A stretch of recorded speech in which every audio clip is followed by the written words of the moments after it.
아버지께 참되게 예배하는 자들은 영과 진리로 예배할 때가 오나니 곧 이때라. 아버지께서는 자기에게 이렇게 예배하는 자들을 찾으시느니라. 하나님은 영이시니 예배하는 자가 영과 진리로 예배할지니라. 아멘.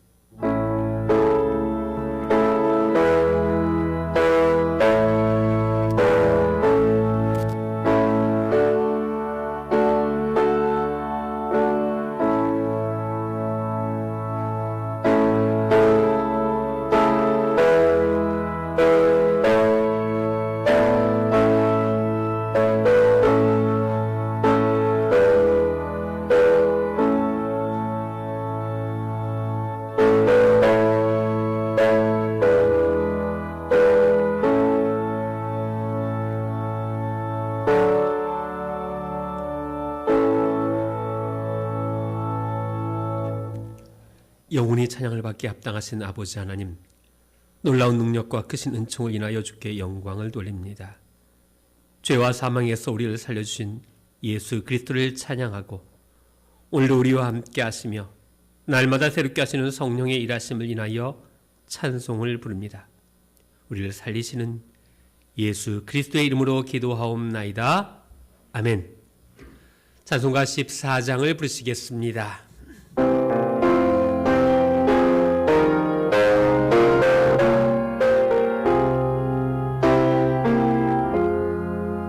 할렐루야를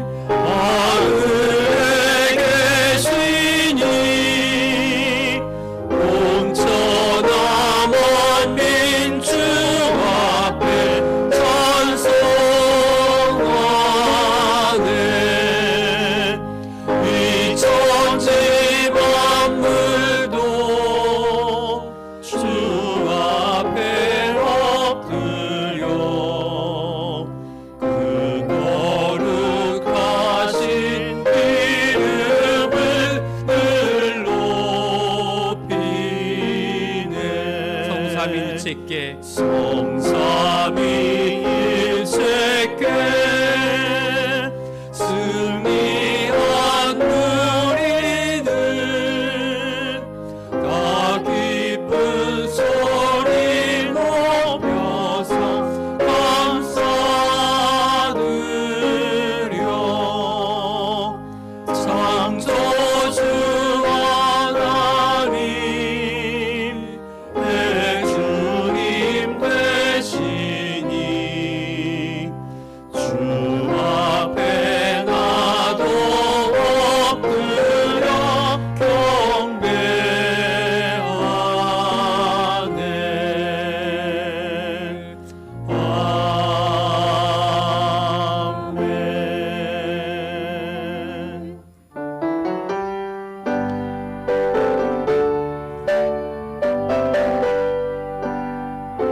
생사와 화복을 주관하시는 살아계신 아버지 하나님, 코로나 전염병으로 온 세상이 고통을 받고 있습니다. 두려움과 불안과 무기력에서 벗어나 역사를 주관하시는 하나님의 손길을 의지합니다. 한 주간도 안전하게 지켜주시고 가정과 각 처소에서 종료주일과 고난주일을 맞아 경건한 마음으로 예배드리게 하시니 감사드립니다. 교회로 달려나와 마음껏 기도하며 찬양하며 예배드리며 하나님의 영광을 경험할 종료주일에 교회마다 기도 모임이 중단되고 은혜의 통로가 막히고 예배조차도 드리지 못하는 교회들이 많습니다. 육체가 잠이 들면 물질을 도둑맞고 신앙이 잠이 들면 영혼을 도둑맞는다는 말처럼 코로나로 우리의 영혼이 잠들지 않게 하옵소서. 유대 백성들이 포로 생활 중에 하나님 앞에 제사 드릴 수 없어 바벨론 강가에서 시온을 생각하며 울었던 기억을 생각하며 눈을 들어 예수님을 바라봅니다. 하루속히 정상적인 예배가 회복되게 하시고 주님의 능력 아래 이 모든 일들이 주님의 선한 방향으로 해결되는 놀라운 역사를 보게 하여 주시옵소서. 궁유를 베푸시는 아버지여, 전염병이 속히 이 땅에서 소멸되게 하셔서 온 나라가 평안과 안정을 되찾게 하옵소서. 감염된 이들에게 속히 치료의 은혜를 더하여 주시고 일선에서 환자를 돌보는 의료진들을 지치지 않도록 힘을 더해 주시옵소서. 전염병으로 인해 얼어붙은 민생과 경제가 다시 일어날 수 있도록 새 힘을 주시고 의정자들에게 지혜를 도와 주옵소서. 봄이 오면 온 땅에 새로운 변화가 일듯이 우리들의 신앙도 새롭게 되기를 원하옵니다. 예배의 소중함을 알게 하옵소서. 다음 주 15일에는 앞으로 4년간 우리나라를 이끌어갈 제21대 총선이 있습니다. 미래를 위해 일하고 정치적으로 안정되게 일할 수 있는 지도자를 선출할 수 있게 지혜를 주옵소서. 새 생명 전하기에 바쁘신 우리 목사님께 영광이 강건함으로 채워주시고 말씀 전하실 때 성령 충만함을 주시고 말씀의 씨앗이 열매 맺게 하옵소서. 고난주간에 주님께만 시선을 맞추며 예수의 향기를 내는 삶을 살아가도록 인도하여 주옵시고 부활의 주님이 손을 들어 우리 민족을 고쳐 주옵소서. 개나리 진달래꽃이 어김없이 온 것처럼 주님의 은혜로 봄꽃이 필 것을 믿습니다.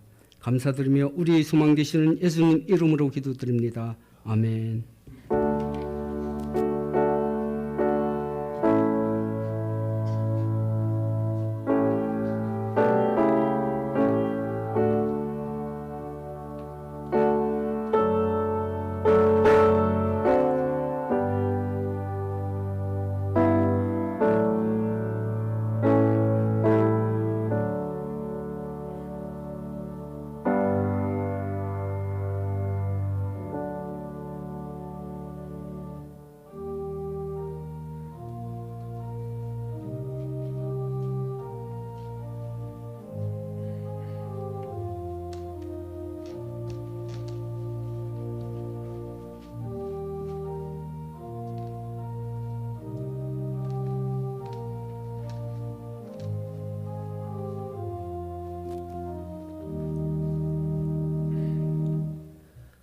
사랑의 아버지 하나님, 오늘 하나님 앞에 온라인으로 봉헌하였습니다.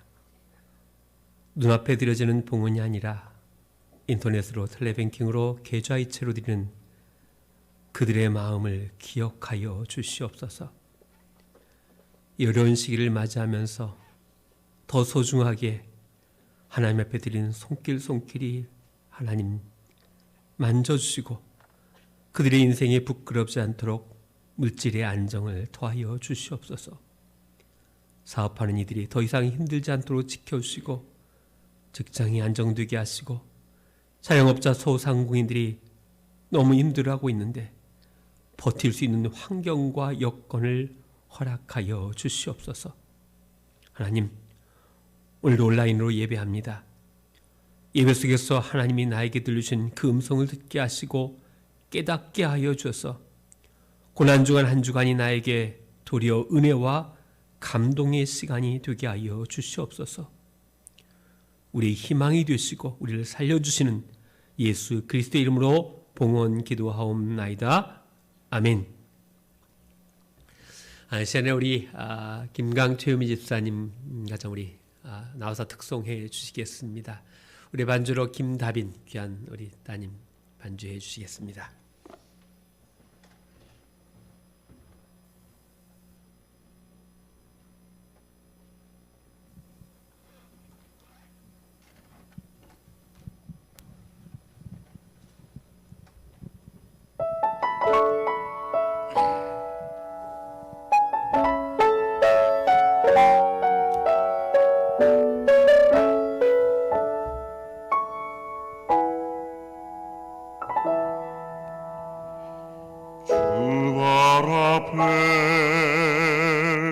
무릎 꿇고 그 사랑에 남기네. 어떤 말도 그 어떤 소리도 그 발 앞에서 잠잠해지네.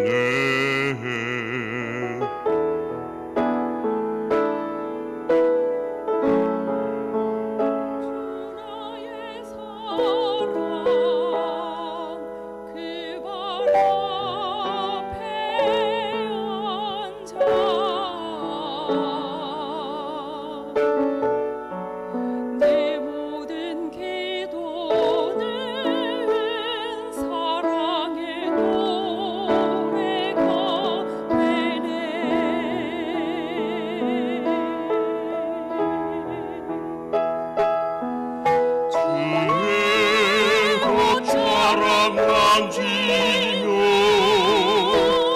주의 두 발을 씻기며 주님 그 발에 힘 맞추며 나의 왕관을 놓으리. 주의 옷자락 만지며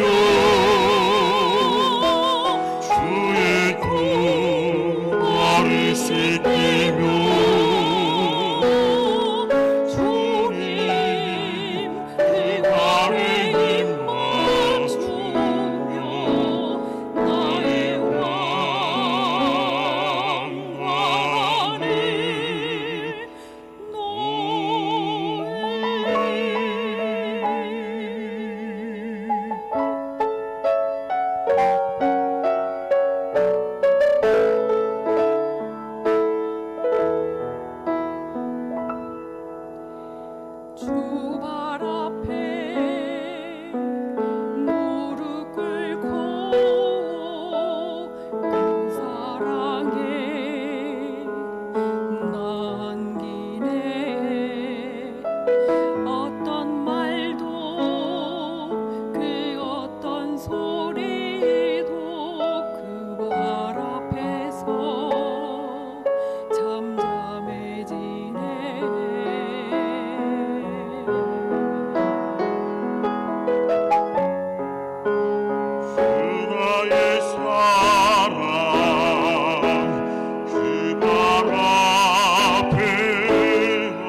최미 집사님, 김강 집사님을 제가 이분들을 최강팀이라고 부르는데 오늘 귀한 찬양 이렇게 해주셔서 고맙습니다. 몇 가지 광고합니다. 오늘은 오전 8시와 11시에 실시간 영상 예배로 드립니다. 녹화된 영상은 1시에 업로드되어서 예배할 수 있도록 돕겠습니다. 강남동산교회 홈페이지를 검색하거나 아니면 또 유튜브에 강남동산교회를 검색하시면 예배할 수 있습니다. 이번 한 주간이 고난주간입니다. 우리가 보통 저녁 영성기도회를 고난주간에 드리는데 이번 주에는 온라인으로 저녁 9시에 영상 예배를 드립니다. 그래서 우리 당회원들 아니면 또 우리 교육자들과 함께 저녁 9시에 여기서 실시간으로 저녁 기도회 합니다. 이번 영상 저녁 기도회는 녹화된 것으로 제공하지는 않겠습니다. 참조해 주시면 좋겠습니다. 부활주일에 대한 공지는 이번 주에 여러분들께 공지해 드리겠습니다. 다음 주가 부활주일인데 다음 주에 부활주일에 과연 예배당에서 예배할 수 있을지 당회에서 심각한 고민을 하고 결정해서 또 주중에 여러분들에게 공지하도록 하겠습니다. 장례가 있었습니다. 우리 양수옥 집사님, 우리 지선 집사님 부친이 별세해서 지금 장례 중에 있습니다. 보시면 위로하시고 격려해 주시면 좋겠습니다.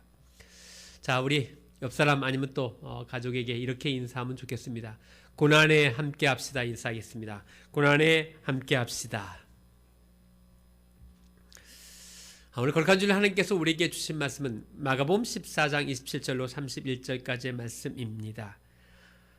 이 계신 말씀을 봉독할 때 살아계신 하나님의 음성을 다 함께 들을 수 있기를 바랍니다. 예수께서 제자들에게 이르시되 너희가 다 나를 버리리라. 이는 기록된 바 내가 목자를 치리니 양들이 흩어지리라 하였음이니라. 그러나 내가 살아나는 후에 너희보다 먼저 갈릴리로 가리라. 베드로가 여짜오되 다 버릴지라도 나는 그리하지 않겠나이다. 예수께서 이르시되 내가 진실로 내게 이르노니 오늘 이 밤 닭이 2번 울기 전에 내가 3번 나를 부인하리라. 베드로가 힘있게 말하되 내가 주와 함께 죽을지언정 주를 부인하지 않겠나이다 하고 모든 제자도 이와 같이 말하니라. 아멘. 사랑하는 여러분, 오늘도 영상으로 예배합니다. 벌써 영상으로 예배한 지 한 달이 넘어가고 있습니다. 혹시 이 시간에 오늘 영상으로 예배하면서 더동산교회 친구들이 옆에 있다면 억지로 이 예배에 참여하지 않도록 해주시면 좋겠습니다. 한번 생각해 보시기 바랍니다. 제가 설교할 때 우리 더동산교회 친구들이 얼마나 지루하고 힘들겠습니까? 설교도 길고 예배도 깁니다.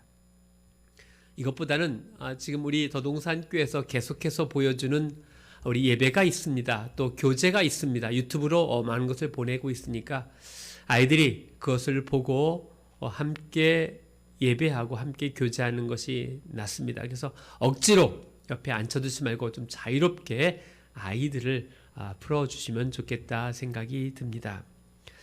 여러분, 오늘이 교회 절기로 어떤 날인 줄 아십니까? 오늘 교회 절기로 종려주일입니다. 이 종려주일은 예수님 부활주일 바로 전주일이며 예수님이 십자가를 지기 위하여 예루살렘에 들어왔을 때 수많은 사람들이 이 종려나무를 흔들고 환영해서 이 종려주일이라는 명칭이 붙은 것입니다. 그리고 이 종려주일이 지나고 한 주간을 고난주간이라고 하고, 그리고 성금요일이 예수님이 십자가에 못 박힌 날 우리가 보통 성금요일이라고 말합니다. 그리고 나서 성금요일이 지난 후에 3일 후에 예수님께서 부활하신 날을 기념하는 것이 바로 부활주일입니다. 기독교에서 가장 중요한 절기 2가지가 있습니다. 뭘까요? 바로 성탄절과 부활주일입니다. 자, 그렇다고 한다면 이 2가지 절기 중에서 가장 중요한 절기가 있다면 뭘까요? 우리가 노는 크리스마스였으면 좋겠지만 크리스마스보다 더 중요한 절기가 있습니다. 그게 바로 부활주일입니다. 왜 부활주일이 중요할까요? 그 부활주일은 기독교의 근간을 만드는 날이기 때문입니다. 죽음이라고 하는 이 절망 가운데 새로운 희망을 보여주신 날이기 때문입니다. 그런데 이 부활주일을 통하여 이 기독교가 세워진 것입니다. 여러분, 유대교의 안식일은 토요일입니다. 그런데 기독교의 안식일은 주일입니다. 이 사도행전을 보면 초대 교인들이 언제 만나서 예배했는가를 알 수가 있습니다. 자, 복음서에도 봐도 예수님의 부활의 날을 이렇게 표현합니다. 마태복음에 보니까 안식 후 첫날이라는 표현을 씁니다. 구체적으로 성경을 보면 안식일이 다 지나고 안식 후 첫날이 되는 새벽에 라고 되어 있습니다. 또 마가복음은 이렇게 말합니다. 안식 후 첫날 매우 일찍이 해 돋을 때에 라고 말합니다. 또 예수께서 안식 후 첫날 이른 아침에 살아나신 후라고 표현합니다. 요한복음도 이렇게 표현합니다. 안식 후 첫날 일찍이 아직 어두울 때라고 표현합니다. 여러분, 제가 여러분에게 물어보겠습니다. 안식 후 첫날이 대체 무슨 요일일까요? 당연히 주일입니다. 안식 후 첫날이라는 말은 예수님의 부활 때에만 사용되어진 용어입니다. 그래서 이 초기 기독교에서는 초기의 안식일과 주일에 함께 예배하다가 점점 주일에 예배하게 된 것입니다. 여러분, 사도행전과 바울은 안식 후 첫날이라는 말을 다르게 표현했습니다. 어떻게 표현했냐면 이렇게 표현했습니다. 그 주간의 첫날에 우리가 떡을 때려하여 그 주간의 첫날에 라고 표현하고 있습니다. 여러분, 그렇다면 또 매주 첫날에 너희 각 사람이 라고 되어 있습니다. 자, 그 주간의 첫날, 매주 첫날이 언제입니까? 이것도 역시 주일입니다. 그러니까 그래서 이 주일을 지키는 가장 큰 의미는 바로 예수님의 부활을 기념하는 의미입니다.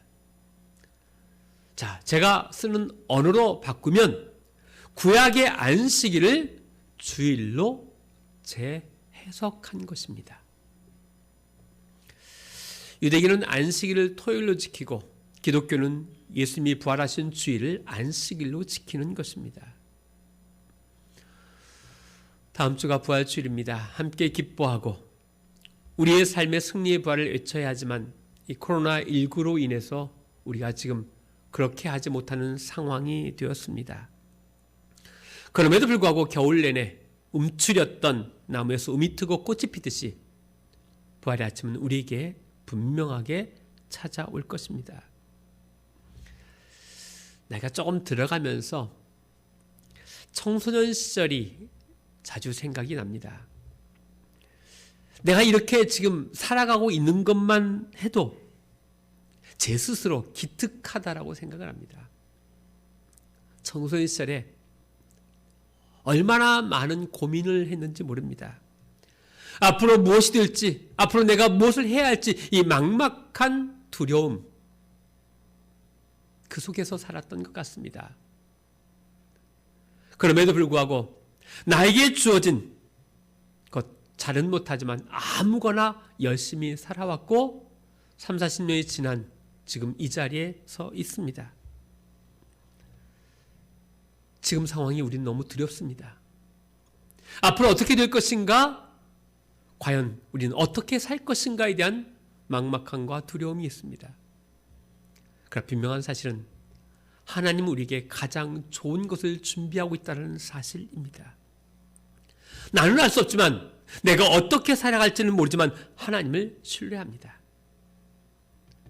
사랑하는 여러분들, 하나님에게 나를 맡겨보고 나에게 주어진 자리에서 열심히 최선을 다할 때 하나님 우리에게 가장 좋은 것으로 줄 수 있다는 믿음이 있습니다. 결국은 하나님의 손에 달려있음을 고백합니다. 사실인지는 알 수 없지만 아주 오랫동안 이런 이야기가 전해져 내려옵니다.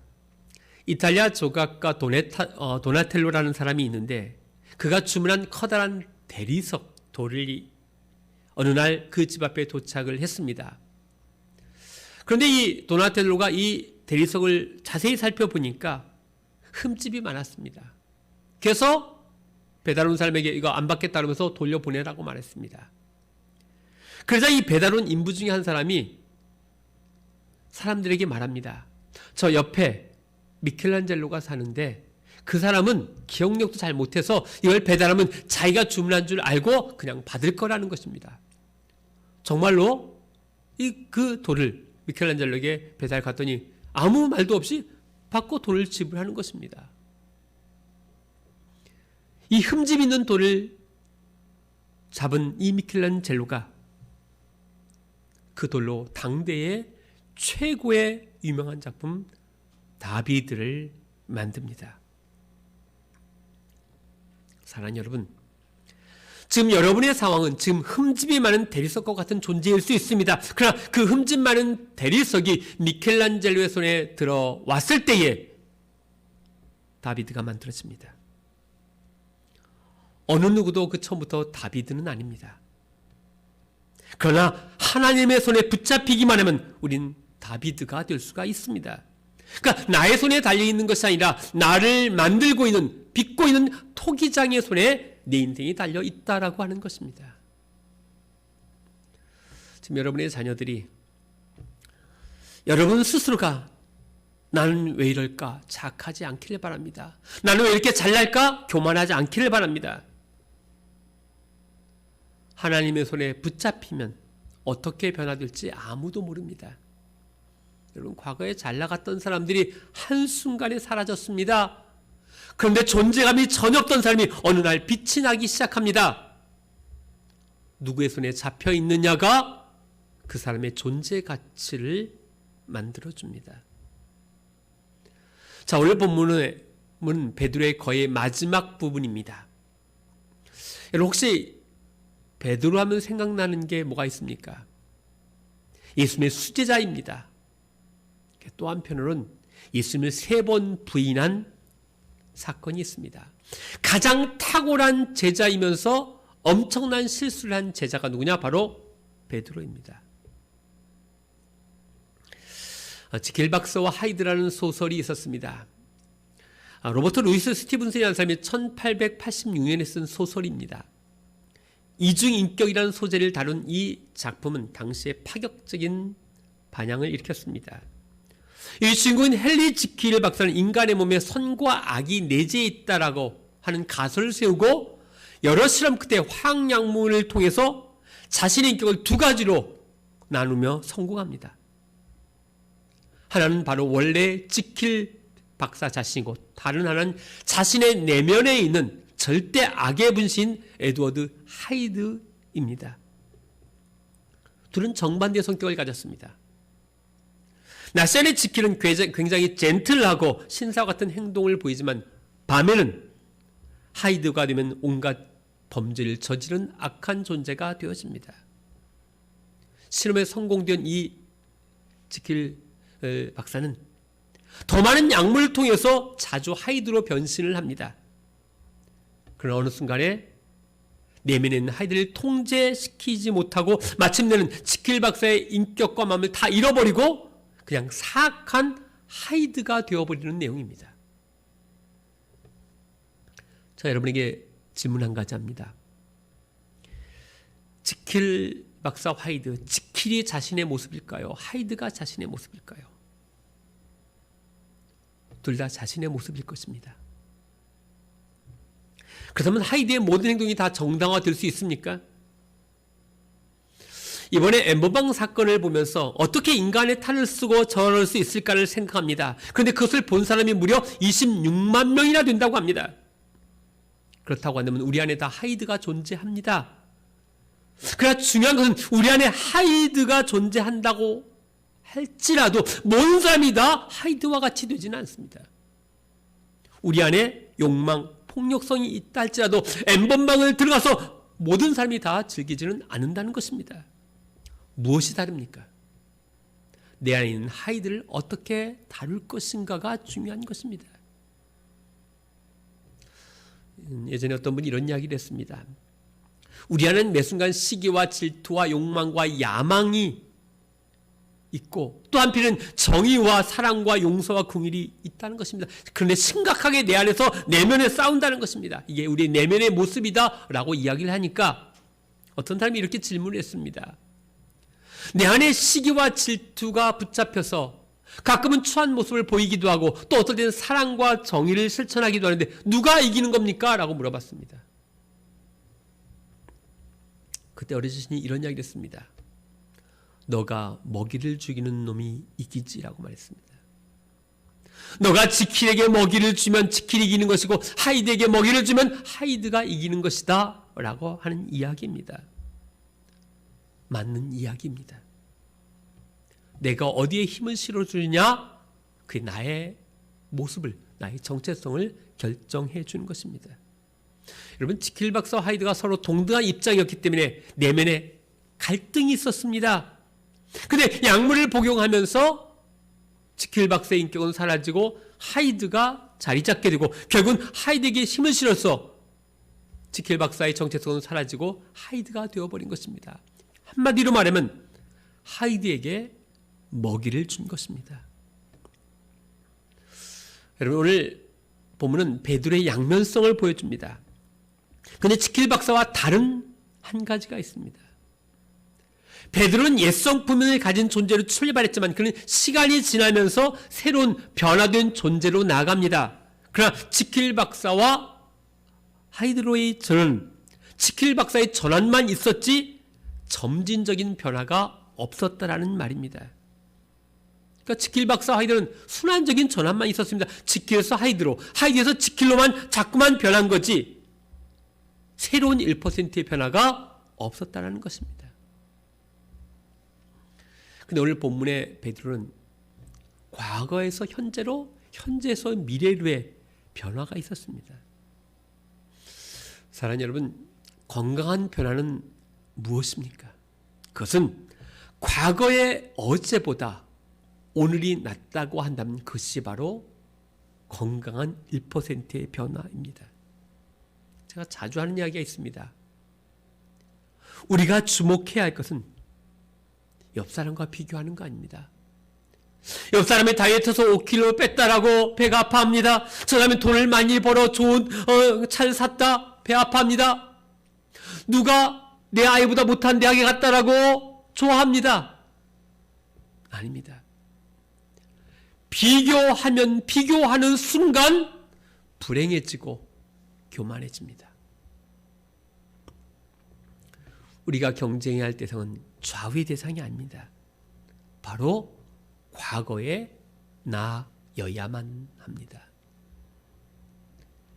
과거의 내가 현재와 나를 비교하면서 1%의 변화되어 가고 있다면 그게 성공적인 인생입니다. 우리가 시몬 베드로를 부를 때 세 가지 명칭으로 부릅니다. 첫 번째는 뭐냐? 시몬이라는 이름입니다. 주로 마가복음에서는 시몬을 베드로를 부릅니다. 갈릴리 해변으로 지나가시다가 시몬과 그 형제 안드레가 라고 말합니다.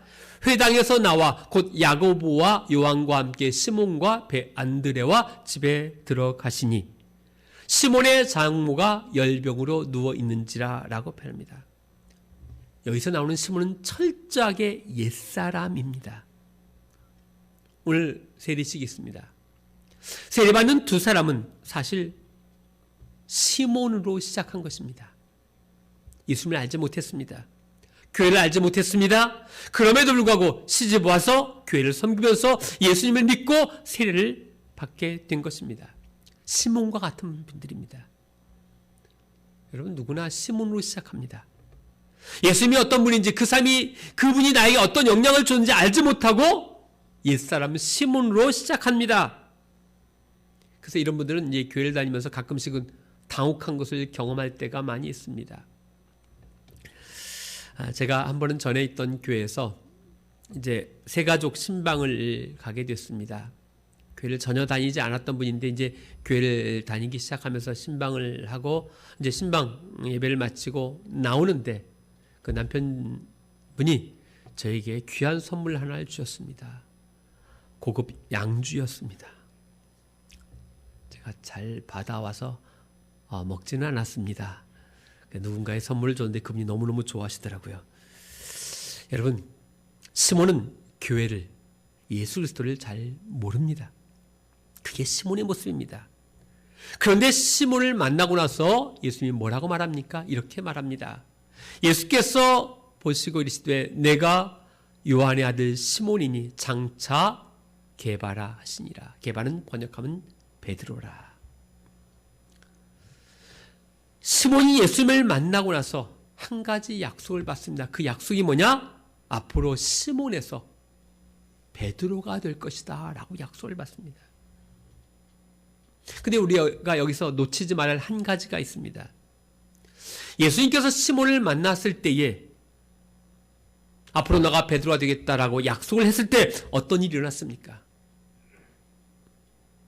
놀랍게도 아무 일도 일어나지 않았습니다. 오늘 세례 두 사람이 세례 받습니다. 세례 받는다고 어떤 놀라운 일이 벌어지느냐? 전혀 벌어지지 않을지도 모릅니다. 더 착해지느냐? 그렇지도 않을 수 있습니다. 그럼에도 불구하고 시몬이라는 사람에게 베드로라는 이름을 부여합니다. 그런 옛성품으로 가득 찬 시몬을 예수님은 그냥 베드로라고 선포합니다. 다시만 흠집난 대리 석돌을 미켈란조는 그 돌을 보면서 뭐라고 말하냐? 다비드라고 말하는 것입니다. 여기에 희망이 있습니다. 우린 겨울에 가끔 동산에 가보면 나무를 보있습니다. 그 나무가 무슨 나무인지 전혀 알 수가 없습니다. 근데 나무를 잘 아는 분은 말합니다. 이건 벚꽃나무입니다. 전혀 알 수 없는데 언제 합니까? 봄이 되니까 그때서야 그 나무에서 벚꽃이 피기 시작합니다.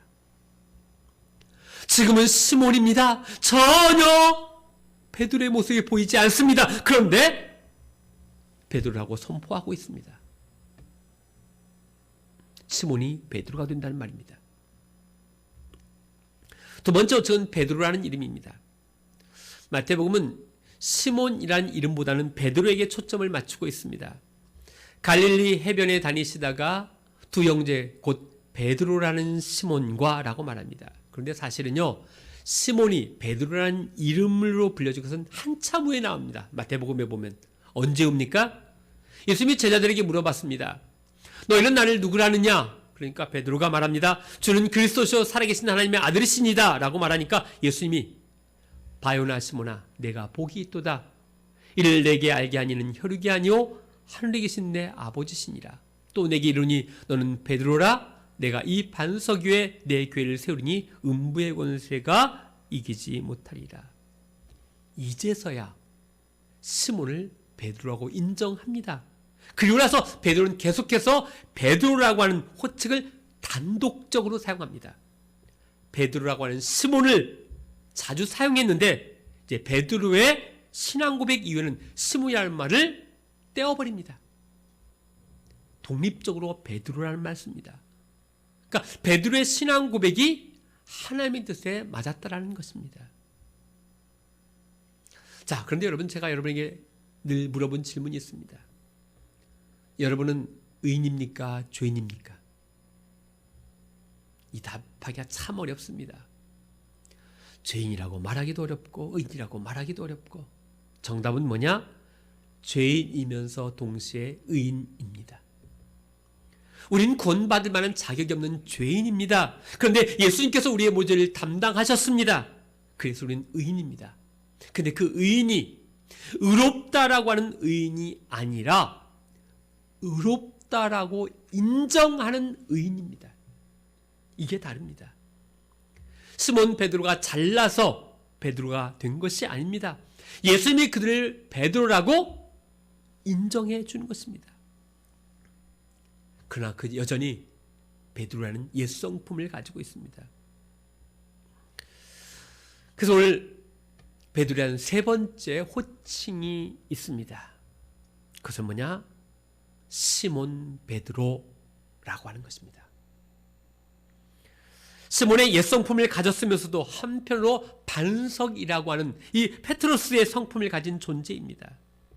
오늘 보면 절대로 흔들릴 것 같지 않은 이 베드로가 예수님을 3번 부인한다는 예언의 말씀입니다. 예수님이 제자들에게 이렇게 말씀하십니다. 너희가 다 나를 버리리라. 들어 벌떡 일어나서 말합니다. 다 버릴지라도 나는 그리하지 않겠나이다. 여러분 가만히 있으면 중간을 가는데 꼭 베드로가 이렇게. 그러자 예수님이 베드로를 보면서 이렇게 말합니다. 내가 진실로 내게 이르노니 오늘 이 밤 닭이 2번 울기 전에 내가 3번 나를 부인하리라.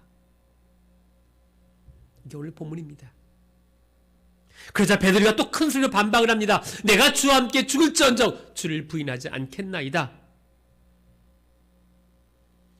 이렇게 강력하게 외쳤던 베드로가 나중에 어떻게 됩니까? 예수님을 3번 부인합니다. 아니, 부인할 정도가 아니라 저주까지 합니다.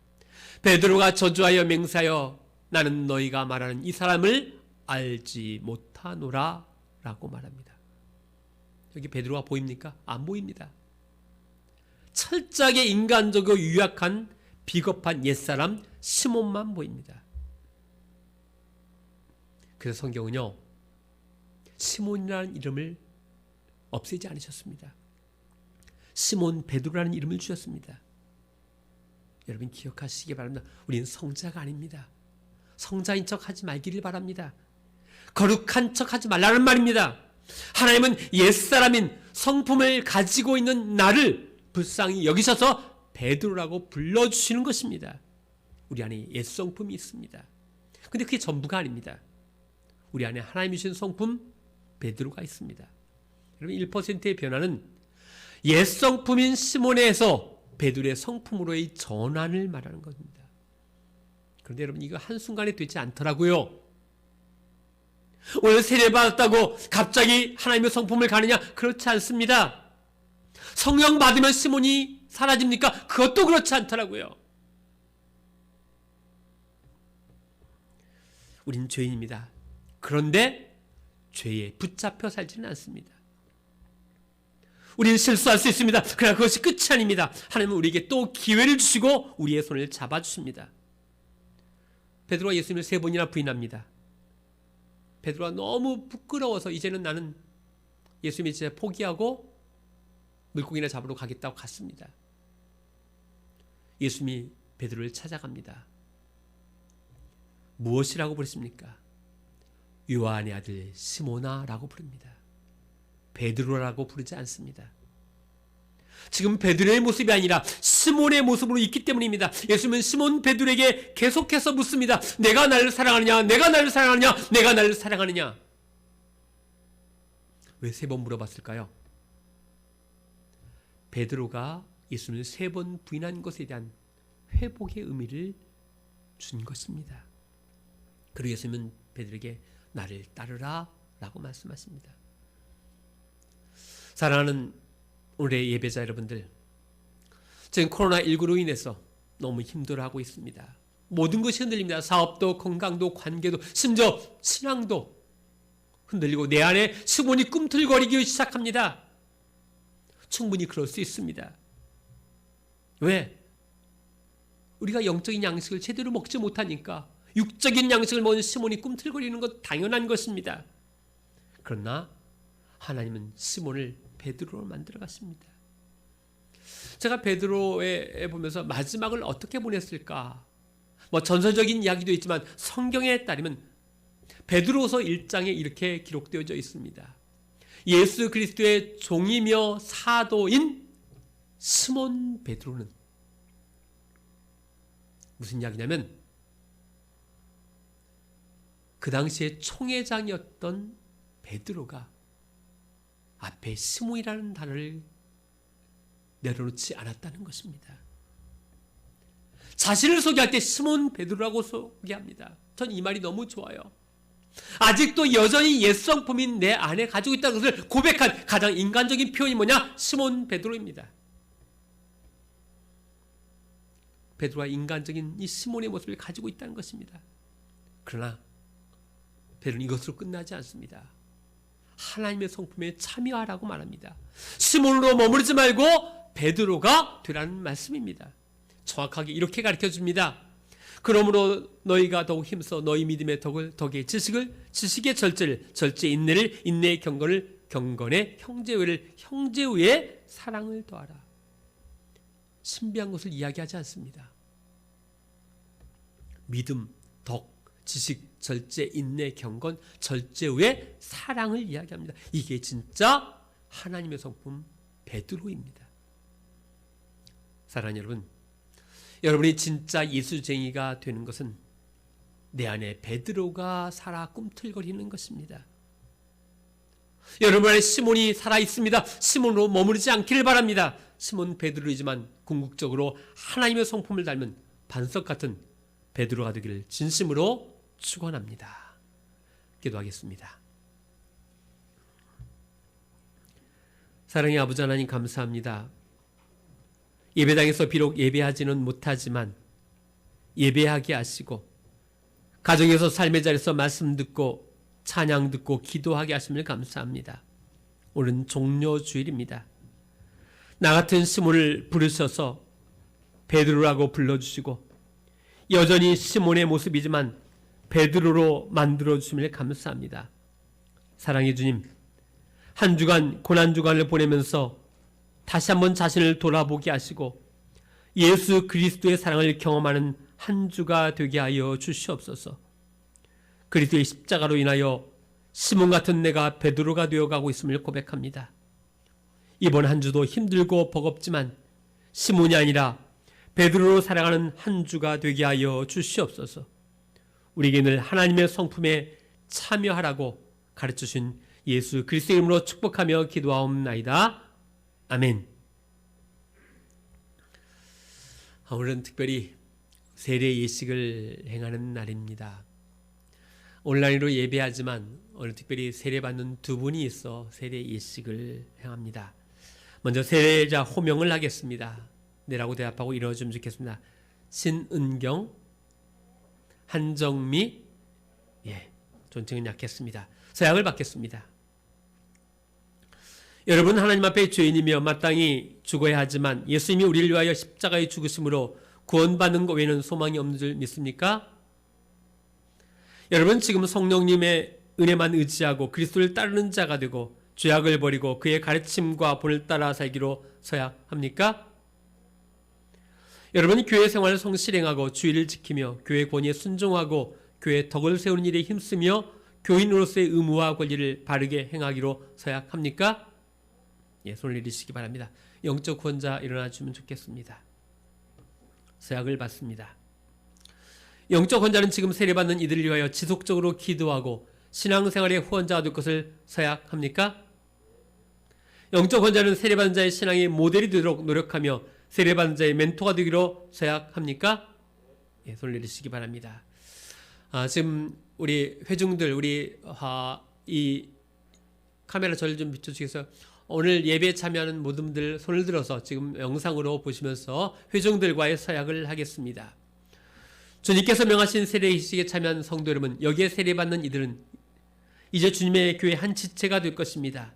여러분 이들이 주님 안에서 성령의 인도하심에 따라 믿음의 장성한 분량에 이르도록 기도로 돕고 사랑으로 돌보아 주시겠습니까? 아멘. 손을 내리시겠습니다. 이 시간에 세례를 베풀겠습니다. 기도로서 같이 도와주시면 좋겠습니다. 앞으로 나와주시기 바랍니다.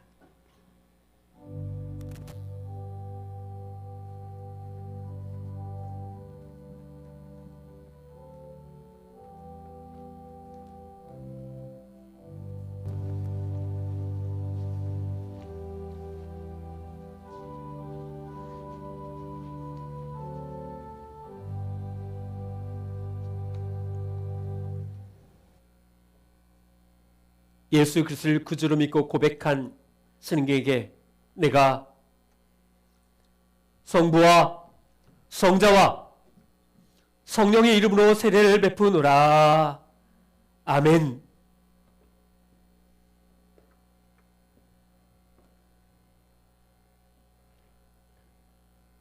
예수 그리스도를 구주로 믿고 고백한 한정맥에 내가 성부와 성자와 성령의 이름으로 세례를 베푸노라. 아멘.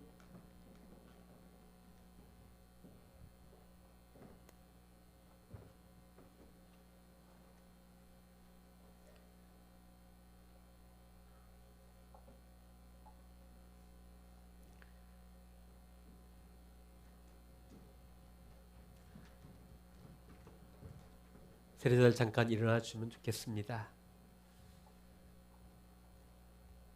이제 선포하겠습니다. 신은경 한정미 씨는 온 교우들 앞에서 성실히 서약하였고 거룩한 세례를 받아 강남 동산교회 세례의 교인이 된 것을 성부와 성자와 성령의 이름으로 선포하노라. 아멘. 하나님께서 그들의 인생을 끝까지 책임져 주실 것입니다. 다 함께 찬송가 305장 1절을 부르시면서 세례자들을 위한 첫 성찬에 초대합니다.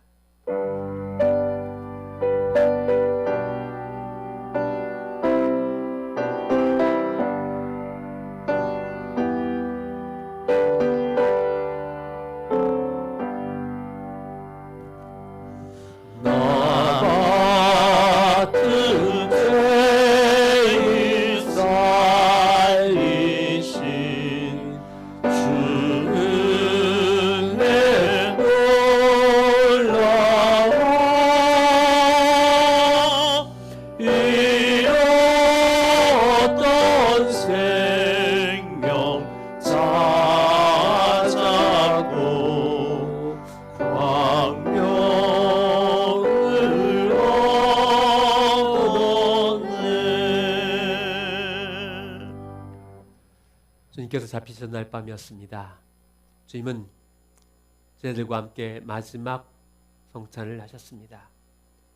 주님은 떡을 들어 축사하셨습니다. 그리고 제자들에게 이렇게 말씀하셨습니다. 이것은 너희를 위하여 사고 찢긴 내 몸이다. 받으라 먹으라. 주님 식후에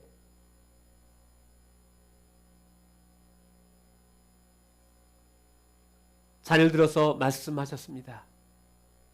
이것은 너희를 위하여 흘린 내 피다. 너희와 내 사이에 맺은 새 언약의 피다. 받으라 마시라. 오늘 세례받은 이 두 사람을 위한 성찬입니다. 이 성찬을 통해서 시몬이 베드로가 된 것처럼 우리의 삶의 새로운 변화가 시작되는 귀한 성찬이 되기를 축원합니다. 제가 잠깐 기도하겠습니다. 하나님 아버지 감사합니다. 오늘 하나님께서 허락하신 귀한 성찬에 두 분을 초대합니다. 너무 어렵고 힘들고 버거운 상황이지만 이 성찬의 시기 이 두 사람에게 시몬으로 해서 베드로의 전환이 이루어지는 놀라운 시작이 되게 하여 주시옵소서. 여전히 흠집난 돌이지만 하나님께서 우리를 작품으로 만들 줄 믿습니다. 성찬 가운데 또 이 성찬을 지켜보는 모든 이들에게 주님께서 함께하여 주옵소서. 예수 그리스도 이름으로 축복하며 기도하옵나이다. 아멘. 시한 성찬에 초대합니다.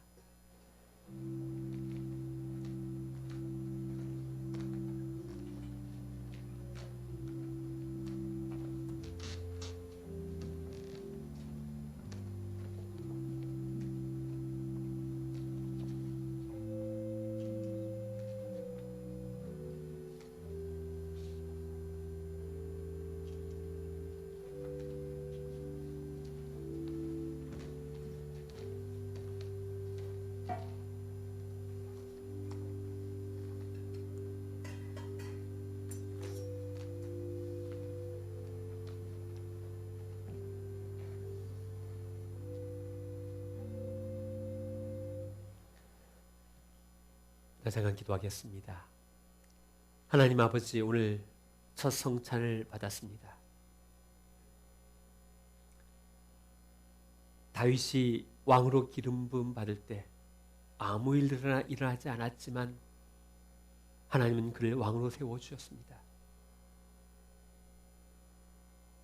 장차 서문에게 개바가 될 거라고 말씀했지만 아무 일도 일어나지 않았습니다. 그러나 하나님은 그 속에 하나님의 역사를 만들어 갔습니다.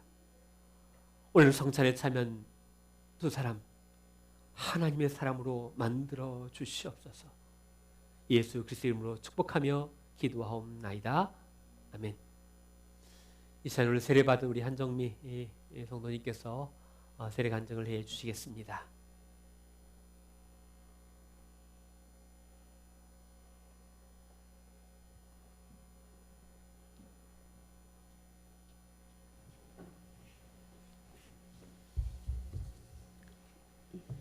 안녕하십니까.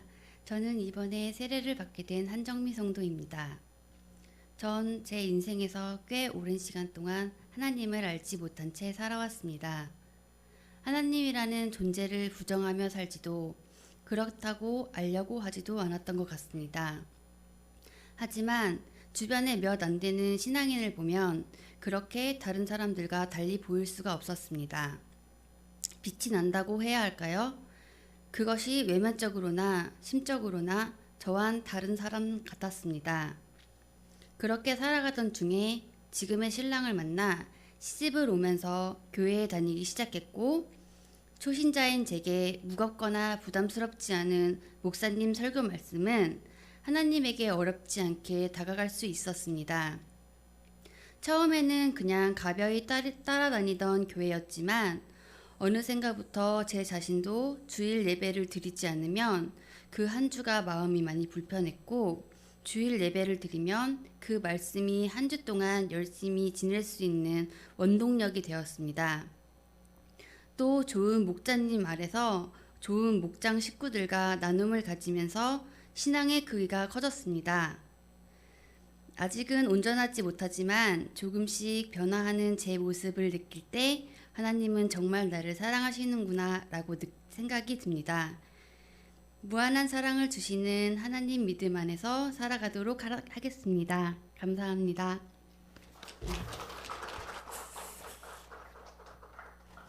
너무 귀한 간증 감사합니다. 우리 세례받은 분들도 앞으로 나와주시면 좋겠습니다. 세례받는 분들 두 분 나와주시면 좋겠습니다. 예.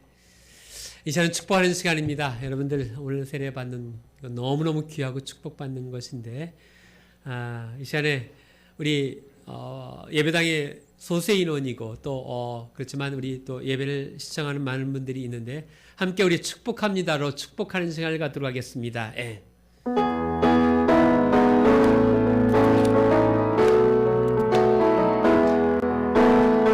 축복합니다.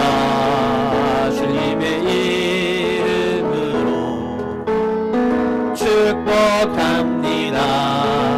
주님의 사랑으로 이곳에 모인 주의 거룩한 자녀에게 주님의 기쁨과 주님의 사랑이 충만하게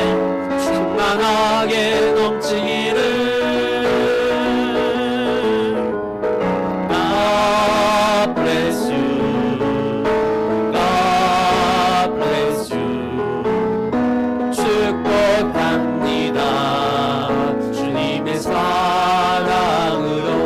합니다. 여러분, 오늘 예배에 오신 여러분들이 몇 분 계신데, 사실은 우리 장로님들, 교육자들, 그리고 오늘 특송해 주신 가족들, 그리고 우리 이 세례 받는 분들 위한 목자들만 예배에 참석했습니다. 오늘 오신 여러분들 진심으로 축복하고, 또 영상으로 예배드리는 모든 분들 함께 하시면 좋겠습니다. 이 시간 조용히 하나님 앞에 오늘 예배를 기억하면서 결단의 기도를 드리겠습니다.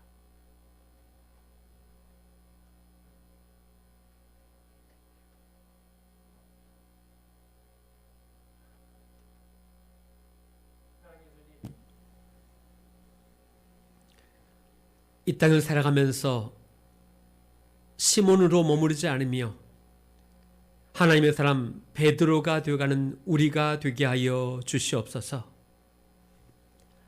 이제는 우리 주 예수 그리스도의 크신 은혜와 아버지 하나님의 놀라우신 사랑과 성령의 역사하심이 고난주간을 넘어 부활의 아침을 바라보며 예배하는 오늘의 예배자들과 그리고 이 시간 세례받는 두 분 위에 그들의 미래 위에 그리고 코로나19로 인해서 힘들어하는 이 땅의 모든 백성들 위에 이제부터 영까지 함께 하셨기를 간절히 축원하옵나이다. 아멘.